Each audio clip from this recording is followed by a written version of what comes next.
അസ്സലാമു അലൈക്കും പ്രിയ സുഹൃത്തുക്കളെ, നിങ്ങൾ ഈ ഒരു വീഡിയോ കണ്ടിട്ടുണ്ടാവുമല്ലോ. ആപ്പിളിൽ മെഴുകി വെക്കുന്നത് ഇതെല്ലാവർക്കും അറിയുന്ന ഒരു വിഷയം തന്നെയാണ്.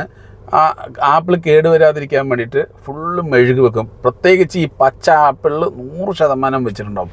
അപ്പോൾ ഇപ്പോൾ റംസാൻ മാസമാണ്, അറിയാമല്ലോ. നമ്മൾ കൂടുതൽ ഫ്രൂട്ട്സ് വാങ്ങും. എല്ലാവരും ഒരു പാവപ്പെട്ടവർ പോലും ഒരു കഷ്ണം ആപ്പിളെങ്കിലും നോമ്പ് തുറക്കുമ്പോൾ വെക്കാൻ സാധ്യതയുണ്ട്.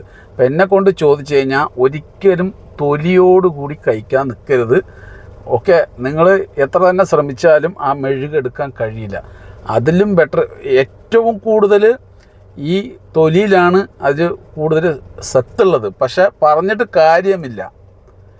ഇവന്മാർ ഈ ആപ്പിളിൻ്റെ എല്ലാവിധ അതിൽ കിട്ടാവുന്ന നമുക്ക് എല്ലാ എനർജിയും നഷ്ടപ്പെടുത്തി കൊണ്ടുവരാനാണ് ഇവർ ഇത് കേടുവരാതിരിക്കാൻ വേണ്ടി ഇങ്ങനത്തെ സംഭവങ്ങളൊക്കെ ചെയ്യുന്നത്. മെഴുക്, മറ്റുള്ള കെമിക്കലൊക്കെ അടിച്ച് എല്ലാ തൊലിൻ്റെ മുകളിലൊക്കെ കയറ്റുക.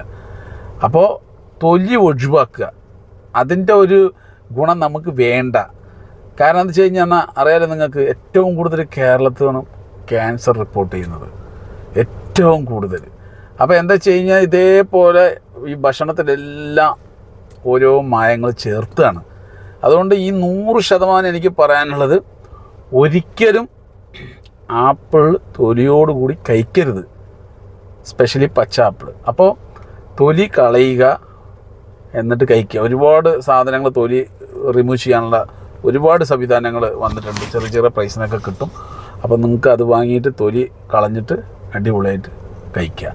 അല്ലെങ്കിൽ 100% നമ്മൾ തുടർന്ന് ആപ്പിൾ കഴിച്ചുകൊണ്ടേ ഇരിക്കുകയാണെങ്കിൽ, എന്നേയും കഴിക്കുകയാണെങ്കിൽ പ്രശ്നമല്ല. പക്ഷെ നമ്മൾ തുടർന്ന് കഴിക്കുകയാണെങ്കിൽ 100% പണി കിട്ടാൻ സാധ്യതയുണ്ട്. സൂക്ഷിച്ചാൽ ദുഃഖിക്കേണ്ട. അപ്പോൾ പ്രിയ സുഹൃത്തുക്കളെ, കമൻറ്റിൽ പറയാം.